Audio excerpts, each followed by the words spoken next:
Hola amigos y hermanos en Cristo, Dios les bendiga grandemente. Es de mi gusto poder saludarles en esta preciosa noche. Hoy quisiera estar colocando los fundamentos de esta obra que pienso estar realizando a través del internet. Dios es un Dios grande y es un Dios maravilloso. Y Dios nos ha dotado de todos los medios, en este caso nos ha dado los medios necesarios para poder difundir la palabra del Señor. Soy un joven que desde hace tiempo tiene el deseo en su corazón de poder servir al Señor a través de la internet. Y quisiera estarles hoy, en este caso, predicando, ¿no?, una preciosa parábola que se encuentra en el libro de Lucas, en el capítulo 16. Es la parábola del mayordomo infiel. Esta parábola fue escrita para todos nosotros que somos discípulos del Señor. También esta parábola pone de manifiesto si en realidad somos discípulos del Señor o no somos discípulos del Señor. Discípulo es un seguidor, un administrador. Entonces he colocado como título a este mensaje: siendo buenos administradores. Es el primer mensaje que grabo. Me gustaría que, si tienen Biblias, puedan ubicar sus Biblias, ya que vamos a estar leyendo una gran cantidad de versículos. Vamos a ver si podemos terminar con el mensaje completo o grabarlo en dos partes. Eso lo vamos a ver con el transcurso del mensaje, ¿ya? Pero sí quisiera que aquellos que tengan Biblia se estén ubicando en el capítulo 16 de Lucas. Es un capítulo hermoso que nos habla de grandes verdades. El Señor Jesucristo nos habla acá de grandes verdades. Entonces dice el Señor en el capítulo 16, en el verso 1. Dijo también a sus discípulos: había un hombre rico que tenía un mayordomo, y éste fue acusado ante él como disipador de sus bienes. Entonces le llamó y le dijo: ¿qué es esto que oigo acerca de ti? Da cuenta de tu mayordomía, porque ya no podrás más ser mayordomo. Entonces el mayordomo dijo para sí: ¿qué haré? Porque mi amo me quita la mayordomía. Cavar no puedo, mendigar me da vergüenza. Ya sé lo que haré para que cuando se me quite de la mayordomía me reciban en sus casas. Y llamando a cada uno de los deudores de su amo, dijo al primero: ¿cuánto debes a mi amo? Él dijo: 100 barriles de aceite. Y le dijo: toma tu cuenta, siéntate pronto y escribe 50. Después dijo a otro: ¿y tú cuánto debes? Y él dijo: 100 medidas de trigo. Él le dijo: toma tu cuenta y escribe 80. Y alabó el amo al mayordomo malo por haber hecho sagazmente, porque los hijos de este siglo son más sagaces en el trato con su semejante que los hijos de luz. Y yo os digo, ganad amigos por medio de las riquezas injustas, para que cuando éstas falten os reciban en las moradas eternas. El que es fiel en lo muy poco, también en lo más es fiel, y el que en lo muy poco es injusto, también en lo más es injusto. Pues si en las riquezas injustas no fuiste fieles, ¿quién os confiará lo verdadero? Y si en lo ajeno no fuisteis fieles, ¿quién os dará lo que es vuestro? Ningún siervo puede servir a dos señores, porque o aborrecerá al uno y amará al otro, o estimará al uno y menospreciará al otro. No podéis servir a Dios y a las riquezas. Hasta aquí la palabra del Señor. Lo primero que quiero que nosotros tomemos en cuenta es que Jesús anteriormente, en el capítulo 15, nosotros podemos apreciar que Jesús habla la parábola de la oveja perdida, parábola de la moneda perdida en este caso. Fíjense bien como todos son parábolas de personas, en este caso perdidas, pues, personas que Jesús a través de estas parábolas del capítulo 15 nos está hablando de personas, simbolizando, ¿no? Personas que no se encuentran en el camino del Señor, personas que andan totalmente perdidas, que andan descarriadas, personas que no tienen rumbo, personas que no tienen una dirección en la vida. Pero en el capítulo 16, en esta parábola que acabamos de leer, en el versículo 1 nos dice, dijo también a sus discípulos. Es una palabra, era una parábola que Jesús les quería dar a sus discípulos.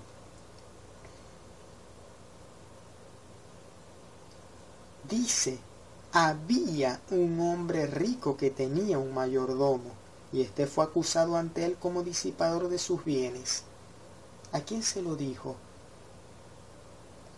Se lo dijo a sus discípulos. ¿Qué es un mayordomo? Un mayordomo es un administrador. Es el administrador de los bienes de su amo. Y quisiera que estuviéramos buscando en Primera de Pedro, capítulo 4, versos del 9 al 11. Busquemos este pasaje. Dios nos ha demandado, Dios nos ha dado, podemos decir así, Dios nos ha dado una tremenda responsabilidad, porque Dios nos ha puesto a nosotros como siervos del Señor, nos ha puesto una gran responsabilidad, y es administrar lo que Dios nos ha dado. Lo que Dios nos ha dado, ¿para qué? Para llevar almas a sus pies, para predicar la palabra, para que otras personas, a través de nosotros, a través de las cosas que Él nos ha dado, puedan ser beneficiadas. Dice Primera de Pedro 4, versos del 9 al 11. Hospedaos los unos a los otros sin murmuraciones, cada uno según el don que ha recibido, ministrelo a los otros, como buenos administradores de la multiforme gracia de Dios. Como buenos administradores, nosotros somos administradores. ¿Qué nos está demandando Dios acá? Que nosotros seamos buenos administradores. ¿Pero de qué forma? Ministrando los dones que Dios nos ha dado. Ministrándoselo ¿a quién? A otras personas. ¿Ya? En este caso sería transmitirle a otras personas de las cosas que Dios nos ha dado para el beneficio de ellos. Hay personas que actúan egoístamente. Hay personas que lamentablemente, pudieran con una palabra, pudieran traer un beneficio a una vida, pero no lo hacen. Personas que se esconden, que no quieren compartir lo que Dios les ha dado. Entonces, por esta parte, ¿no? Yo quería que la primera predicación estuviera dirigida con la intención de demostrar por qué es importante que nosotros utilicemos el Internet, porque he tomado la decisión de predicar a través del Internet. ¿Por qué es importante? Bueno, a través de esta predicación vamos a conocer por qué es importante que nosotros utilicemos el Internet y utilicemos todos los medios que Dios nos ha dado para difundir esta preciosa palabra. Aquí lo dice, ministremos que los dones. ¿Y quién nos ha dado esos dones? Pregunto, ¿quién nos ha dado los dones? Dios es el que pone en nosotros esos dones. Romanos 12, del 6 al 8. Romanos 12, del 6 al 8, nos dice claramente quién nos ha dado los dones. Dice, de manera que teniendo diferentes dones, según la gracia que nos es dada, si el de profecía, úsese conforme a la medida de la fe, o si de servicio en servir, o el que enseña en la enseñanza, el que exhorta en la exhortación, el que reparte con liberalidad, el que preside con solicitud, el que hace misericordia con alegría. Pero fíjense bien lo que dice el verso 6, volvamos, de manera que teniendo diferentes dones, según la gracia que nos es dada. Según la gracia. ¿Por qué nosotros tenemos dones? ¿Por qué nosotros tenemos un trabajo, tenemos estudio, los que tenemos estudio, ¿no? Los que tenemos trabajo? Nosotros, este aire que podemos estar respirando, ¿a qué se debe todo eso? Dios nos los ha dado. Y Dios ha puesto en cada uno de nosotros capacidades, al hablar de los dones, capacidades. Dios nos ha dado capacidades, nos ha dotado de capacidades para que esas capacidades las utilicemos correctamente, para que las utilicemos de manera que podamos influir en otras personas, de manera que ellos también alcancen el conocimiento de la palabra de Dios y puedan crecer espiritualmente. Estos dones, esto que Dios nos ha dado, Dios nos los ha dado por gracia. Es lo que nosotros tenemos que entender. Predicas muy bien. Bueno, dale gracias a Dios por eso. Dale gracias a Dios. Oras por enfermos y se sanan. Dale las gracias a Dios. Ya, las gracias a Dios. Todo es por gracia de Dios. Y Dios nos dice en su palabra que lo que de gracia hemos recibido, nosotros los demos de gracia. Mateo 18. Si podemos leer en ese versículo, Mateo 18. Mateo 18 nos dice la preciosa palabra del Señor. Sanad enfermos, limpiad leprosos, resucitad muertos, echad fuera demonios. De gracia recibisteis, dad de gracia. ¿Qué recibieron estos discípulos? ¿Qué recibieron? Recibieron poder, recibieron autoridad. Lo dice el capítulo 10 de Mateo, en el versículo 1, dice, entonces llamando a sus 12 discípulos, les dio autoridad sobre los espíritus inmundos, para que los echasen fuera, y para sanar toda enfermedad y toda dolencia. Jesús había dotado a sus discípulos de autoridad, les había dado autoridad. Eso lo recibieron sus discípulos. ¿Por qué? Porque se portaban bien los discípulos, pregunto yo. ¿Los recibieron acaso porque eran buenas personas? No, los recibieron por gracia. Por gracia. Lo que nosotros tenemos no es porque somos mejores que los demás, no. Lo que Dios nos ha dado es por gracia. Esos dones, esos talentos, Dios nos los ha dado por gracia. Entonces, nosotros somos administradores, ya lo vimos en Primera de Pedro. Dios nos ha llamado a ser buenos administradores, al igual que este mayordomo era administrador, pero este mayordomo era un mal administrador. Este mayordomo era un mal administrador. Dice que fue acusado ante su amo, ¿como qué? Como disipador de sus bienes. La palabra que se utiliza acá, como disipador, es la misma que se utiliza en el capítulo 15, verso 13 de Lucas. En este caso, como una persona que desperdicia los bienes de su amo, que no les da el uso correcto a los bienes de su amo. Y nosotros debemos preguntarnos en este caso, ¿lo que Dios nos ha dado, lo estamos usando correctamente? Dios nos ha dotado, fíjense bien, de ojos. Nosotros tenemos la hermosa,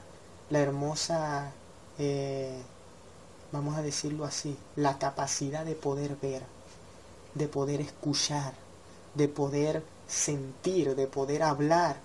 Nosotros utilizamos nuestros sentidos, utilizamos nuestro cuerpo para lo que agrada a Dios. Dios nos ha dado este cuerpo. Nosotros debemos cuidar este cuerpo porque dice la palabra que nuestro cuerpo es templo del Espíritu Santo. Y también hay un pasaje en Corintios que dice que si nosotros destruimos el cuerpo del Señor, Dios nos destruirá también. Porque el cuerpo es templo del Espíritu Santo. ¿El cuerpo qué? Nos lo dio Dios. El cuerpo le pertenece a Dios, no nos pertenece a nosotros. También lo dice la palabra. Entonces debemos ¿qué? Saber administrar lo que Dios nos ha dado. Todo lo que Dios nos ha dado. Dones, talentos y nuestro cuerpo, nuestra vida. Debemos utilizarla para las cosas que agradan al Señor. Debemos utilizarla para la obra del Señor. Entonces, tenemos ojos. Qué hermosa bendición. Hay muchas personas que quisieran ver y no pueden ver. Pero ¿de qué manera estamos utilizando nuestros ojos? Podemos utilizar nuestros ojos para leer la palabra, para leer libros cristianos, ¿ya?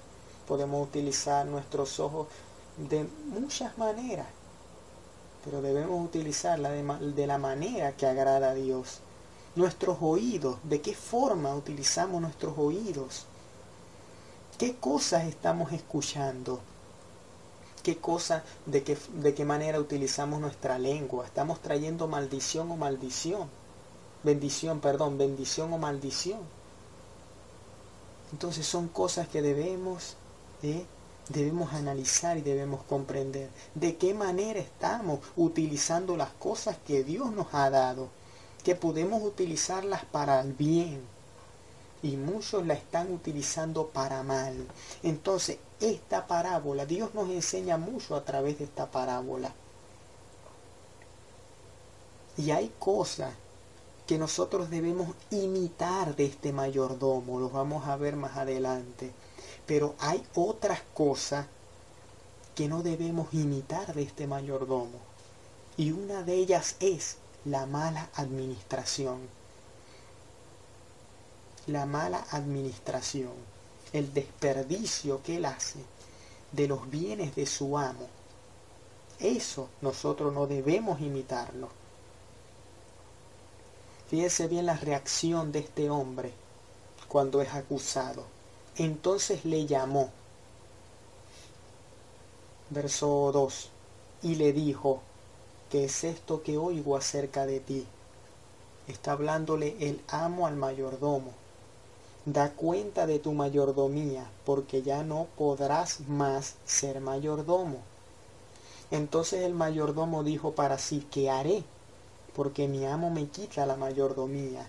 Cavar no puedo, mendigar me da vergüenza. Ya sé lo que haré para que cuando se me quite de la mayordomía me reciban en sus casas. Este hombre cuando fue acusado, nosotros podemos apreciar a través de la palabra que este hombre no buscó vengarse de las personas que lo acusaron. No preguntó a su amo, ¿y quién dijo eso? No le preguntó a su amo, ¿quién fue el que me acusó? No. Este hombre, fíjense bien cómo no se defendió absolutamente. Este hombre aceptó que había fallado. Este hombre aceptó sencillamente que la acusación estaba fundamentada. Este hombre aceptó su responsabilidad. Y quisiera en este punto acotar lo siguiente. Hay muchas personas que le echan la culpa a Satanás. a Satanás por las cosas que suceden. Este hombre no le echó la culpa, si nosotros podemos apreciar acá, a las personas que lo estaban acusando. Este hombre no se puso a quejarse, ni se puso a decir, este hombre pudo haber dicho, por culpa de esos que me acusaron, estoy como estoy, no voy a tener trabajo. No, este hombre pensó en su futuro, pensó en cómo iba a conseguir empleo en el futuro. Pero quisiera acotar lo siguiente: nosotros podemos ser acusados, o sea, hay veces que la conciencia, el Espíritu de Dios, el Espíritu Santo, nos redarguye y nosotros sentimos tristeza. Esa tristeza que nosotros sentimos cuando somos acusados es una tristeza que produce arrepentimiento. Vámonos a Lucas capítulo 22, verso del 54 al 62.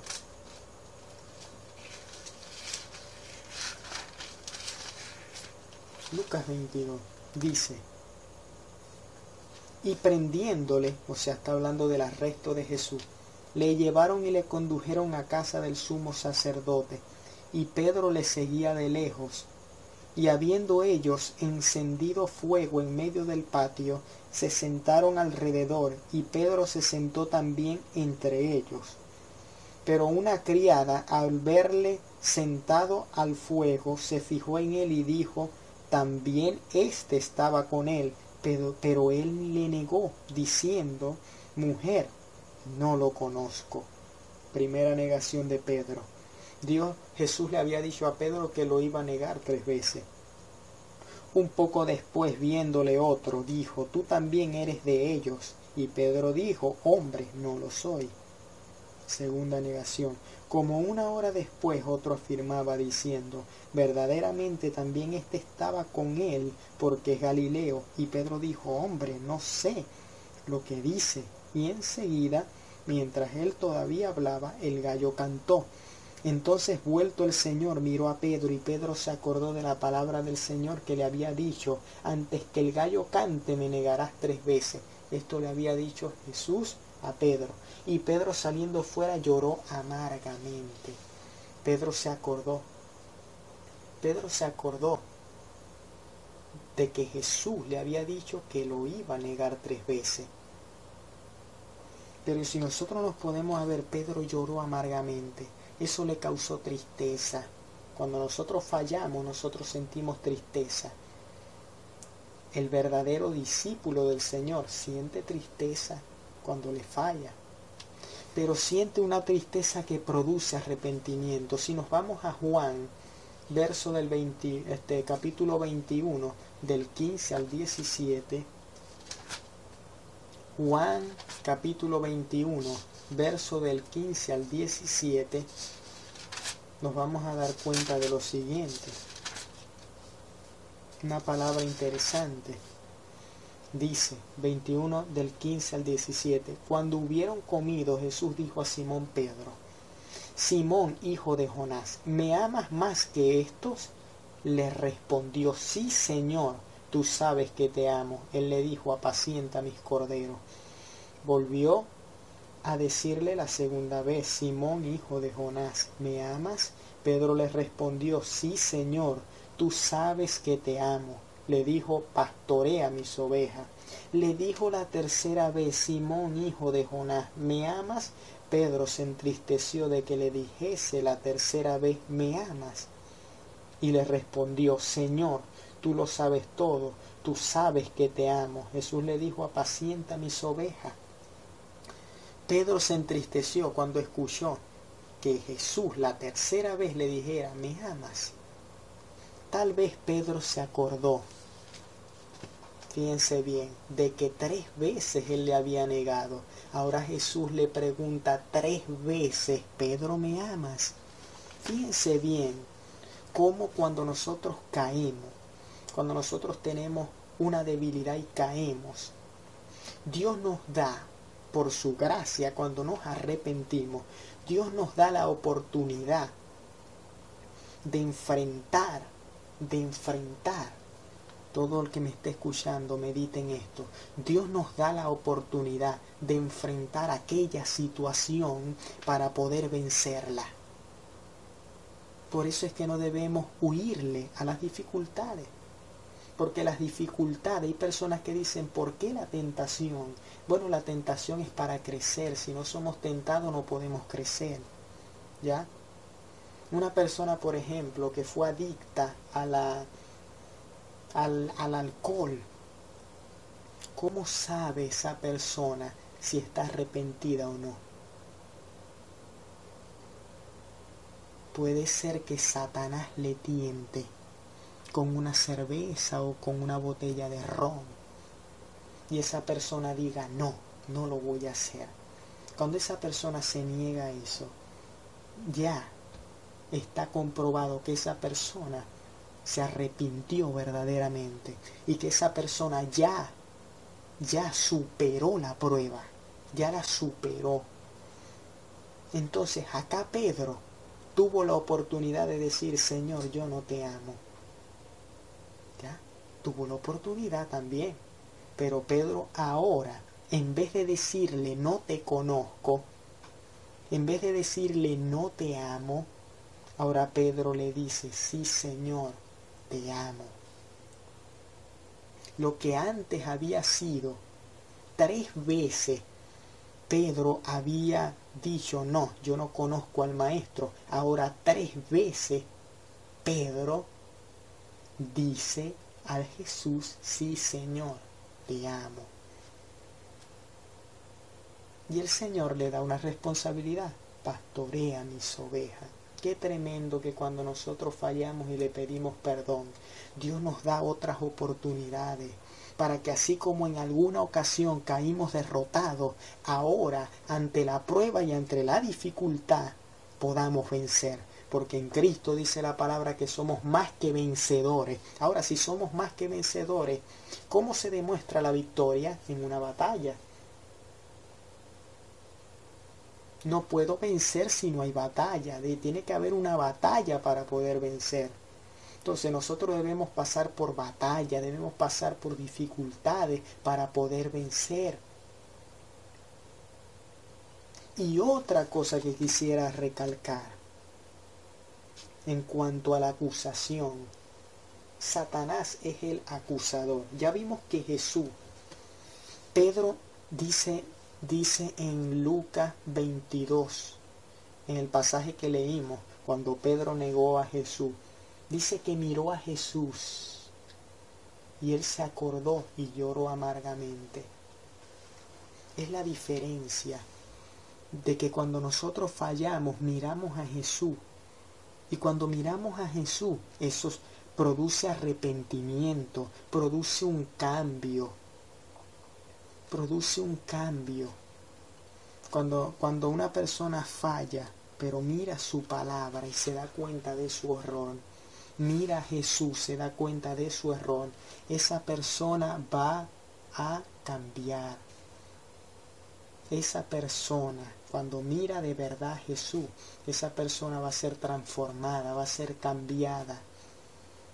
Esa es la tristeza que trae arrepentimiento, no solamente remordimiento, sino un verdadero arrepentimiento.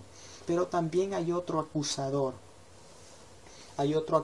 que se llama Satanás. Hay un acusador, específicamente, él es el acusador. Porque ¿qué hace Jesús? ¿Qué hace Dios? Dios nos acusa, pregunto yo. Sencillamente Dios nos abre el entendimiento. Dios toca nuestros corazones para que comprendamos cuando le hemos fallado y nos podamos arrepentir. Pero hay otro, Apocalipsis 12, del verso 7 al 10. Hay otro acusador. Hay otro acusador que se llama Diablo, es Satanás.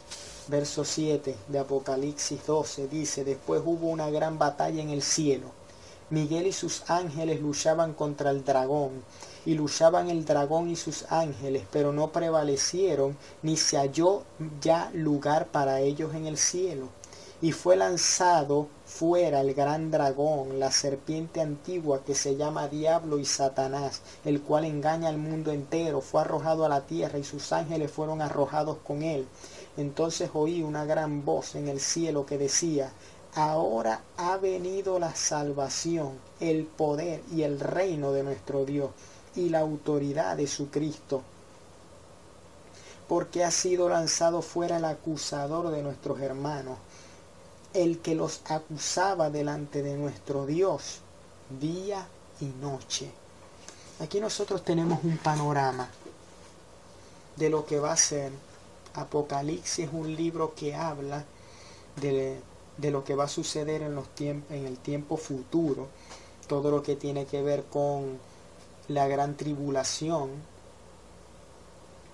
ese periodo que va a sufrir mucho la humanidad entera, la humanidad que rechazó a Cristo Jesús, la humanidad que no ha sido que no se ha convertido al Señor, que no se ha arrepentido. Entonces Juan, el apóstol Juan, vio esta escena en el cielo. Hay muchos se pueden ver tentados a decir que esta escena es lo que habla Isaías en el capítulo 14, cuando dice que Satanás intentó subir al cielo, intentó usurpar el trono del Señor y fue lanzado a la tierra. Lo que nos dice acá en el capítulo 12 nos habla específicamente cuando dice acá en el verso 10 que fue echado el acusador, fue lanzado el acusador de nuestros hermanos, porque Satanás es el acusador, ¿ya?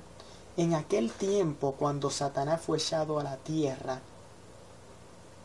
Satanás todavía en el tiempo presente tiene entrada al cielo. Lo podemos ver en Job, tiene entrada al cielo. Pero vamos a Zacarías 3. Vamos a Zacarías 3. ¿Por qué? Porque cuando Satanás fue echado, del cielo, primeramente cuando Satanás fue echado a la tierra, fue lanzado por pensar subir a lo alto y ser como Dios. Cuando Satanás, en ese caso, eso fue un juicio. Todavía no existíamos nosotros, porque cuando la humanidad, a partir de Adán y Eva, cuando Dios creó la humanidad, ya Satanás estaba en la tierra. Entonces es imposible que Satanás haya acusado a los cristianos antes de que Dios nos hiciera. Entonces claramente está hablando acá en el capítulo 12 de algo que no ha pasado pero que va a pasar. Ya Satanás ya no va a volver a entrar al cielo. Actualmente él puede entrar al cielo. Vámonos a Zacarías capítulo 3, verso del 1 al 3, del 1 al 3. 1 y 3, verso 1 y 3. Dice: me mostró al sumo sacerdote Josué, el cual estaba delante del ángel de Jehová, y Satanás estaba a su mano derecha para acusarle. Ahí está, ¿quién es el acusador? Satanás. Satanás es el acusador. Pero dice el verso 3, y Josué estaba vestido de vestiduras viles y estaba delante del ángel. Vileza significa infidelidad, todo eso, impiedad. Eso significa vileza. Cuando la persona es infiel al Señor, Satanás tiene, vamos a decirlo así, tiene el poder para acusar. La gente le da el poder al diablo para que les acuse. Y un ejemplo de esto es lo que pasó con Judas. Judas, luego de darse cuenta de que había cometido un grave error al entregar al Maestro, al entregar a Jesús, Judas se da cuenta de su error. Pero Judas, en vez de arrepentirse, lo que hizo fue ahorcarse. Eso es lo que produce Satanás. Eso es lo que produce el diablo. El diablo no produce, no hace que las personas se arrepientan. El diablo mueve a las personas para que se suiciden. Una persona que se suicida no es una persona que está arrepentida. No es una persona que ha sido tocada por Dios. Es una persona que ha sido tocada por el diablo, por Satanás. Por eso es que las personas que se suicidan, lamentablemente, muy lamentablemente, no heredarán el reino del Señor. ¿Por qué? Porque ¿qué mueve al suicidio? Es Satanás. Ya vimos que cuando Dios nos quebranta, produce eso arrepentimiento, no suicidio. Pero cuando Satanás actúa, pasa lo que le pasó a Judas. Se ahorcó, se suicidó. Entonces,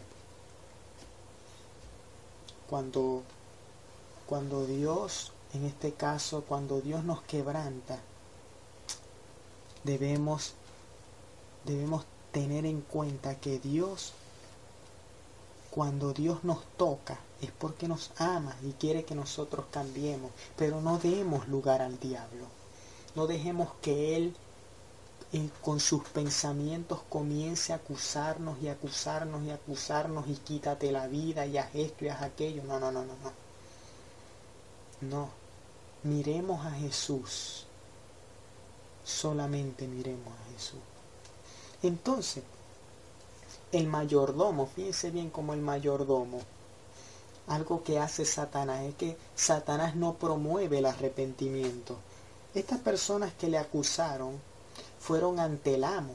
No sabemos si antes estas personas le habían podido llamar la atención al mayordomo y decirle, hey, ¿qué te está pasando? Estáis malgastando los bienes, no estáis haciendo el trabajo correctamente, no lo sabemos. Pero este mayordomo, en vez de enfocarse en las personas que le acusaban, sencillamente pensó en el futuro. Dice, él se preguntó a sí mismo y dijo, ¿qué haré? Porque mi amo me quita la mayordomía.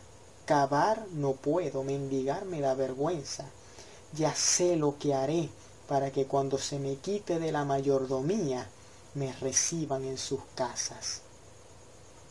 Y llamando a cada uno de los deudores de su amo, dijo al primero, ¿cuánto debes a mi amo? Él dijo, 100 barriles de aceite, y le dijo, toma tu cuenta, siéntate pronto y escribe 50. Después dijo a otro, ¿y tú cuánto debes? Y él dijo, 100 medidas de trigo. Él le dijo, toma tu cuenta y escribe 80. Nosotros podemos apreciar aquí algo tremendo. El mayordomo pensó en su futuro. Fíjense bien cómo haciendo él esto, él pudo arrepentirse, no se arrepintió. No se arrepintió de lo que había hecho. Cuando nosotros fallamos debemos asumir nuestra responsabilidad. Este asumió su responsabilidad, pero no se arrepintió. Siguió actuando injustamente. Pero hay algo interesante, este hombre fue astuto. Dice el verso 8, y alabó el amo al mayordomo malo por haber hecho sagazmente, o sea, de manera astuta, porque los hijos de este siglo son más sagaces en el trato con sus semejantes que los hijos de luz. Este hombre, fíjense bien y mediten en esto, ¿no? Este hombre, en vez de quedarse lamentando por su situación, pensó inmediatamente en las cosas que tenía que hacer para asegurar que en el futuro consiguiera trabajo, para asegurarse que en el futuro las personas le abrieran las puertas en su casa para entrar a trabajar. Ahora, este hombre actúa astutamente. ¿Por qué actuó astutamente? Fue ante los deudores. ¿Cuál era? ¿Por qué él hizo esto? En el verso 4 dice, para que me reciban en sus casas. Al primero le debía a su amo 100 barriles de aceite. Él le dijo, toma tu cuenta, siéntate pronto y escribe 50. Eso era como una especie de factura que los deudores hacían, ¿ya? Colocaban la cantidad con unos, en este caso con unos testigos, colocaban la cantidad que ellos debían cancelar. Pero él le debía 100, él le dijo, escribe 50, otro debía 100, escribe 80, le dijo al segundo. Haciendo esto, luego que su amo le despidiera, estos deudores tenían una deuda con este mayordomo, una deuda de gratitud porque les ayudó, entre comillas, les ayudó, les disminuyó la cuota. Entonces fácilmente ellos, movidos por gratitud, viendo al otro sin trabajo, al mayordomo, podían tomar la decisión y decirle, ven a trabajar con nosotros. Y también, si ellos no hacían eso, el mayordomo tenía la oportunidad como para chantajearlos, porque habían actuado en un fraude. Entonces este hombre fue astuto y alabó el amo al mayordomo, dice. No, el amo no lo alabó porque, bueno, por haber actuado injustamente, no. Lo alabó por su astucia, por su sagacidad. Actuar de manera astuta significa actuar con juicio, actuar con sabiduría.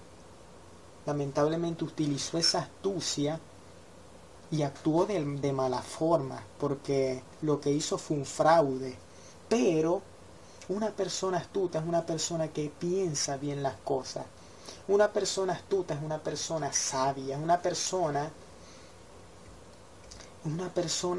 bien pensada. Y este hombre pensó en su futuro. Y es algo que nosotros debemos aprender de este mayordomo. No actuar de la forma que actuó, pero sí, de manera astuta, pensar bien en nuestro futuro, en las cosas que debemos hacer. ¿Para qué? Para que nuestro futuro esté asegurado.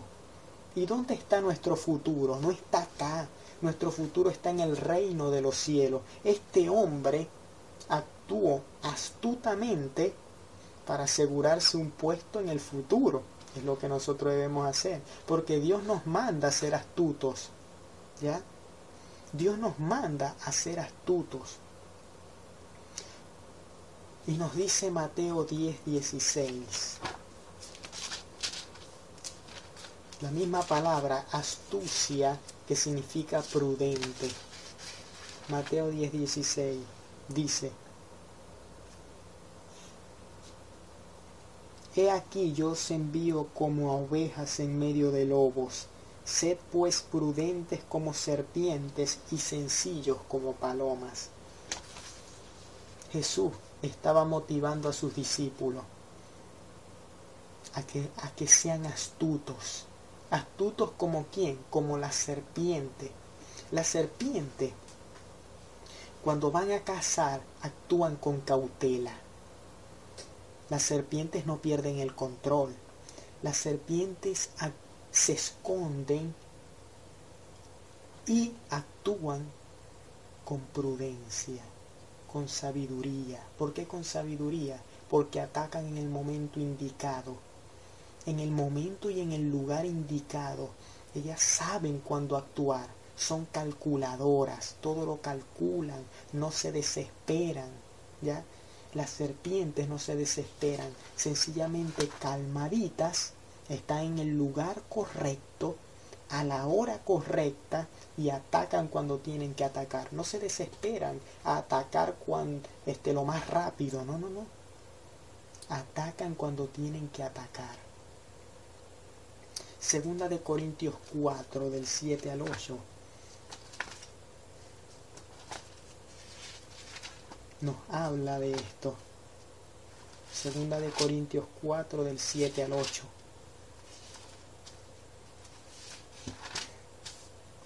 Dice: Pero tenemos este tesoro en vasos de barro, para que la excelencia del poder sea de Dios y no de nosotros, que estamos atribulados en todo, mas no angustiados, en apuro, mas no desesperados.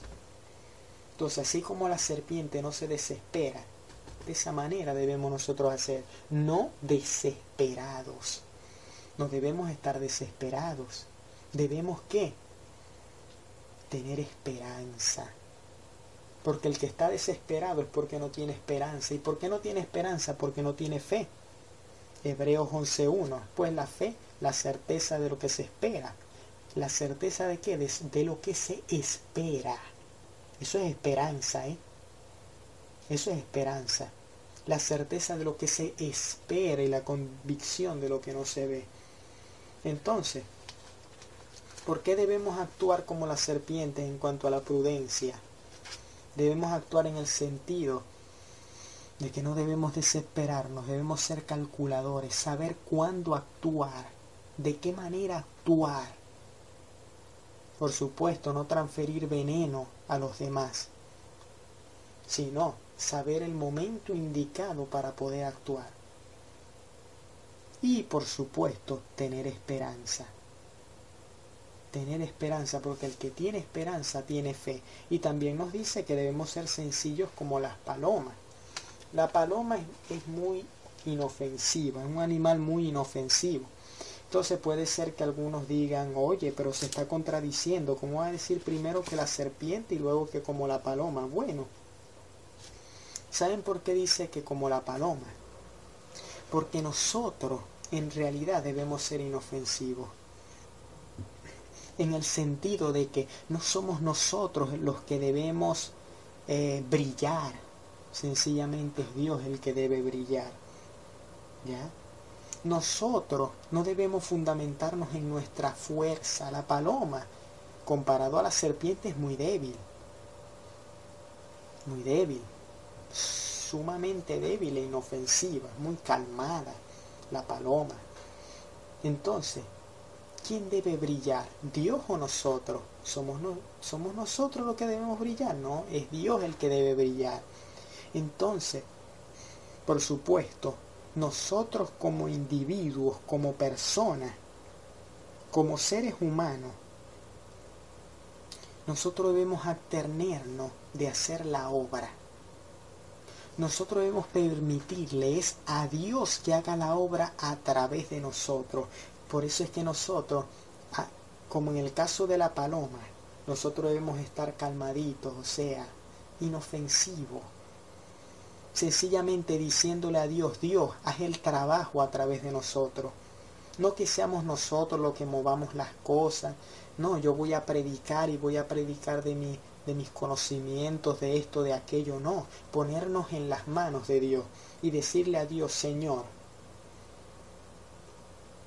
no permitas que como humano hable, sino que seas tú el que hables, a través de nosotros, por supuesto. Entonces, por eso es que dice sencillos como las palomas, en el sentido de que no somos nosotros los que debemos hacer las cosas, nosotros vamos a estar inofensivos, pero Dios a través de nosotros va a estar de una manera muy ofensiva, ¿ya? Dios a través de nosotros es el que va a predicar, es el que va a hacer los milagros, no somos nosotros. Nosotros vamos a estar a disposición de Dios. Cuando nosotros somos buenos administradores, eso es lo que pasa. Nosotros le pedimos sabiduría a Dios y le decimos, Señor, actúa a través de nosotros. Actúa a través de nosotros. Que nosotros como individuos, como personas, como seres humanos, no seamos los que vayamos y prediquemos la palabra y oremos y hagamos esto, no. Que seas tú el que hagas la obra a través de nosotros, por supuesto. Nosotros tenemos que hablar, nosotros tenemos que utilizar nuestro cuerpo, pero en realidad no somos nosotros, que sea Dios el que lo haga. ¿Ya? Que sea Dios, para que Dios sea glorificado, como dice la palabra. Si pues coméis o bebéis o hacéis otra cosa, hacedlo todo para la gloria de Dios. Primera de Corintios 10:31. ¿Ya? Primera de Corintios 10:31 nos dice esa palabra. Entonces Dios nos manda que nosotros seamos astutos. Astutos. Una persona astuta es una persona que logra sus objetivos. Por supuesto, al hablar de astucia nos acordamos de lo que pasó en el huerto del Edén, que dice la palabra que la serpiente era astuta más que todos los animales del huerto, y la serpiente engañó a Eva. Y por allí entró el pecado a toda la humanidad. Pero nosotros podemos también utilizar la astucia, utilizar la inteligencia, no para cosas malas, sino para cosas buenas. Es a lo que nos manda el Señor.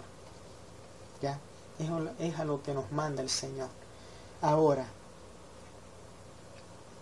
acá entra en el verso 9, uno de los versículos más polémicos de la Biblia. Muchos malinterpretan este versículo. Dice Jesús acá: y yo os digo, ganad amigos por medio de las riquezas injustas, para que cuando éstas falten, os reciban en las moradas eternas. Al hablar nosotros de este versículo debemos primero conocer lo que en verdad significa la palabra injusticia. La palabra injusticia, cuando algo es injusto, es porque carece de justicia. Es lógico, carece de justicia. Y lo que quiero explicar acá es que en realidad todas las riquezas, en este caso las riquezas materiales, todas las riquezas son injustas. Anote bien eso, todas las riquezas son injustas. Usted puede decir, no, todas las riquezas no son injustas, sí. Pero ya le voy a explicar por qué todas las riquezas son injustas. Dice, para que cuando éstas falten, ¿qué es lo que falta? Lo que falta es lo material. Dice la palabra que cielo y tierra pasará, mas su palabra permanecerá para siempre. Entonces, lógicamente, como dice, para que cuando éstas falten, ¿está hablando de qué? Está hablando de cosas que perecen. Las riquezas materiales perecen. Las riquezas materiales van a dejar de existir, van a dejar de ser. Entonces, lógicamente, está hablando de riquezas materiales. Ahora, ¿por qué dice riquezas injustas? Algo que quisiera explicarles en este momento es que la justicia es el apego, la obediencia a la ley. Y somos nosotros como individuos los únicos que podemos apegarnos a la ley. Los únicos que podemos obedecer a la ley somos nosotros. Vámonos a Deuteronomio capítulo 28. Deuteronomio capítulo 28. Versos del 1 al 2 dice: acontecerá que si oyeres atentamente la voz de Jehová tu Dios, para guardar y poner por obra todos sus mandamientos que yo te prescribo hoy, también Jehová tu Dios te exaltará sobre todas las naciones de la tierra, y vendrán sobre ti todas estas bendiciones y te alcanzarán si oyeres la voz de Jehová tu Dios. Aquí les está hablando al pueblo de Israel. Si oyeres atentamente la voz de Jehová tu Dios para guardar y poner por obra todos sus mandamientos, ¿eso qué? Obediencia a la ley.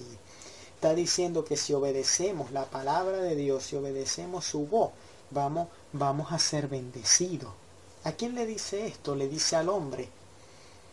¿Por qué? Porque es el hombre el que puede obedecer la ley. Las cosas no pueden obedecer la ley, porque son cosas. Nosotros somos los que tenemos la facultad y la capacidad, tanto para obedecer como para desobedecer.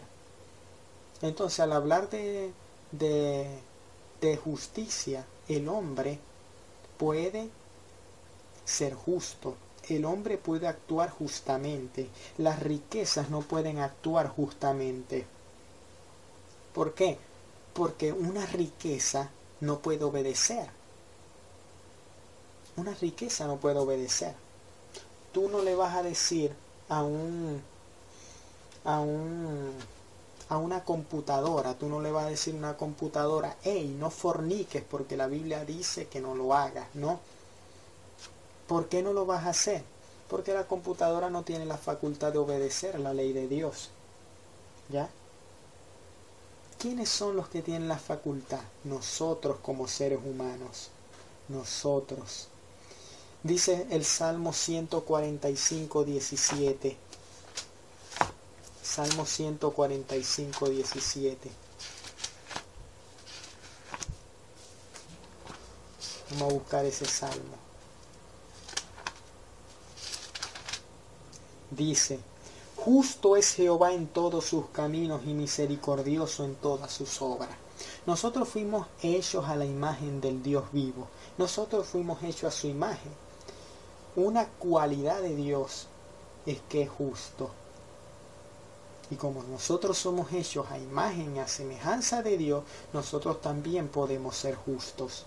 Pero las riquezas no pueden obedecer.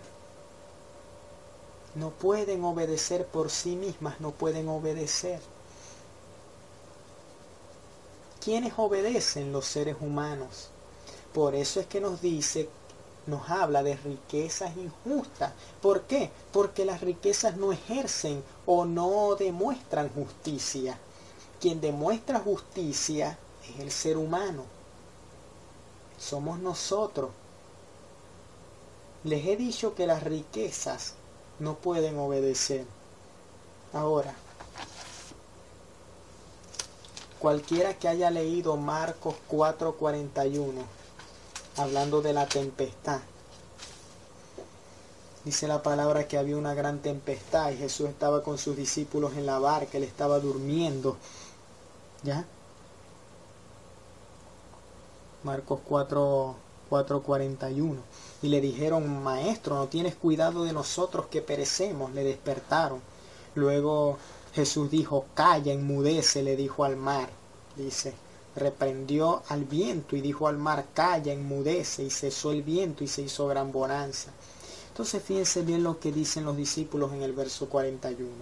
Entonces temieron con gran temor y se decían el uno al otro, ¿quién es este que aun el viento y el mar le obedecen? Te podrá decir que la naturaleza obedece, ¿correcto? La naturaleza obedece, pero en realidad, lo que mueve a la naturaleza a obedecer es Dios. La naturaleza no tiene oídos para decir, oye, nos dijeron esto, vamos a hacer esto, no.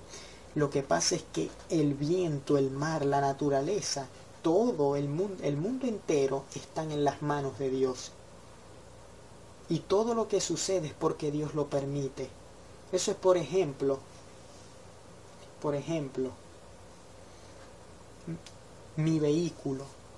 Cuando tú tienes un vehículo, todos los que tengan vehículo, el vehículo por sí mismo no puede decirse, voy a salir para tal lugar o voy para tal lugar, no.